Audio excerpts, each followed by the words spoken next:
और यूपी उपचुनाव के लिए समाजवादी पार्टी ने कांग्रेस को तीसरी सीट ऑफर की है। हालांकि महाराष्ट्र में अपनी हिस्सेदारी को लेकर समाजवादी पार्टी ने संदेश साफ कर दिया है। उत्तर प्रदेश उपचुनाव में कांग्रेस की नाराजगी के बाद अब समाजवादी पार्टी के तेवर थोड़े नरम पड़े हैं और पार्टी ने कांग्रेस को तीनों सीट का ऑफर देकर मनमुटाव को खत्म करने की पहल कर दी है। समाजवादी पार्टी ने गाजियाबाद, खैर के बाद अब कांग्रेस को फूलपुर सीट भी ऑफर कर दी है। फूलपुर सीट ऑफर होने के बाद कांग्रेस चुनाव लड़ने पर मंथन कर रही है।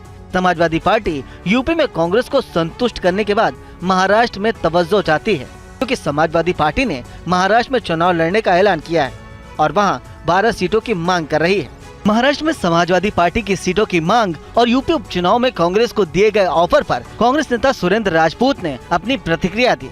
अब बातचीत के दौरों को तकरार का नाम दे सकते हैं, आपकी इच्छा है। हमारी बातचीत चल रही है और बातचीत में बिल्कुल स्पष्ट होता है कि कुछ सीटें ऐसी होती है जहां पर हम भी सोचते हैं कि हमारी स्थिति मजबूत है, हमारा प्रत्याशी मजबूत है, और क्या नाम हमारे सहयोगी दल भी सोचते हैं कि हमारा प्रत्याशी मजबूत है। वो सारी चीजों का हल कई मैराथन बैठकों के बाद हल होता है। और अखिलेश के जन्मदिन पर लखनऊ में होर्डिंग्स के जरिए खास संदेश दिया गया है। पोस्टर्स में 27 का सत्ताधीश के होर्डिंग्स लगाए गए हैं। देखिए TV9 की ग्राउंड रिपोर्ट।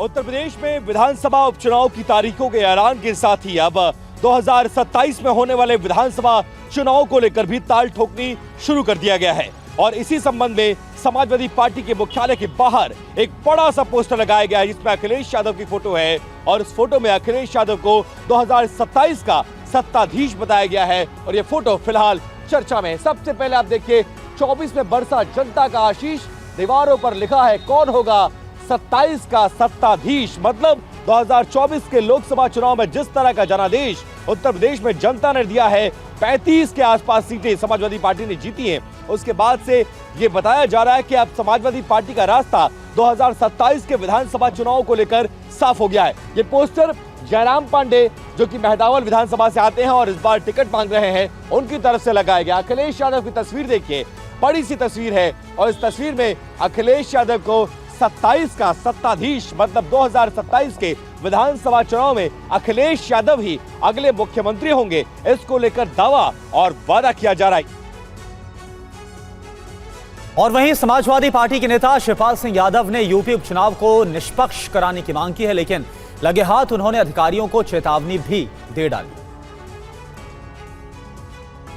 अगर ऐसी कोई कटेहरी विधानसभा उपचुनाव में समाजवादी पार्टी उम्मीदवार के नामांकन में पहुंचे शिवपाल सिंह यादव ने प्रशासन से निष्पक्ष चुनाव कराने की अपील की और साथ ही अफसरों को चेतावनी भी दे दी। उन्होंने कहा कि जो अधिकारी पक्षपात करे उन्हें अच्छे से पहचान लेना।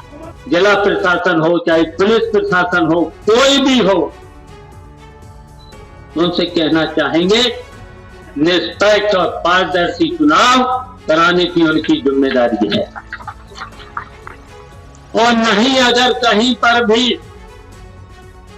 निष्पक्ष और बेईमानी की अगर कोई भी अधिकारी बात करे तो हम आप सब लोगों से कहेंगे एक डायरी बना लेना और उसमें लाल स्याही से उनका नाम लिख लेना।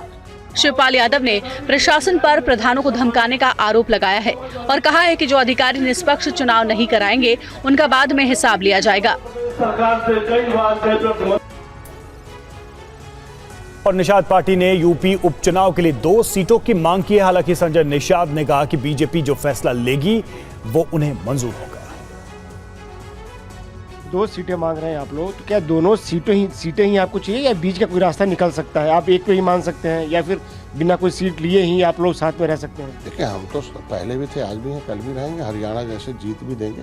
हमने उनको बड़ा भाई मानकर, अभिभावक के रूप में मानकर उनको दे दिया है, सीट भी दे दिया है और अपने प्रत्याशी भी दे दिया है और सारी बातें भी दे दिया और अपना एनालिसिस कर रहे हैं और आज शाम को बेहतर पड़ा। अगर एक सीट आपको मिलती है तो जो भी उनके ऊपर, क्योंकि जब मैंने उन्हें अभिभावक मान लिया, बड़ा भाई मान लिया और अपने सामाजिक मुद्दे और अपने लोगों को हल करने के लिए उन्होंने सहमति जाहिर कर दी, तो जीत में भी बदलने के लिए हम दोनों आदमी सहमत है। तो जैसा भी होगा उनकी बैठक में अपना नेतृत्व बैठकर फैसला करेंगे, जो भी फैसला करें हमें मान्य होगा। सिंबल बीजेपी का रहेगा या निषाद पार्टी का वो रहेगा? जो भी करते हैं उसी के हिसाब से हम लोग आगे चलेंगे। और बीजेपी के सिंबल पे लड़ते तो भी आपको कोई दिक्कत नहीं है? कोई आपत्ति नहीं, हम लोग जीत के लिए, अब जीत के लिए बात हुई रात में, हम लोग उसको जीतेंगे।